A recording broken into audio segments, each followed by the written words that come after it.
বাইকের কত করে দাম করলেন? 90 করে দাম করছেন। 90 টাকা করে দাম করেছে নারকেলের। কাকা 70 টাকা নারকেল নিয়ে আসছেন।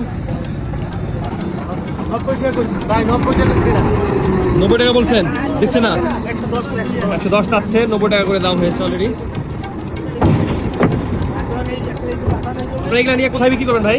ভাই বিভিন্ন জায়গায়, যেমন ঢাকা, তারপরে বগুড়া, নওগাঁ, উত্তরাঞ্চলে বেশি যায়। উত্তরাঞ্চলে বেশি যায় না? তারপরে সিরাজগঞ্জ, সিলেট, মোটামুটি দেশের সব জায়গায় চলে যায়। তারপরে ছোট ভাইকে পেলে দেওয়া যায় বাগেরহাট। আচ্ছা।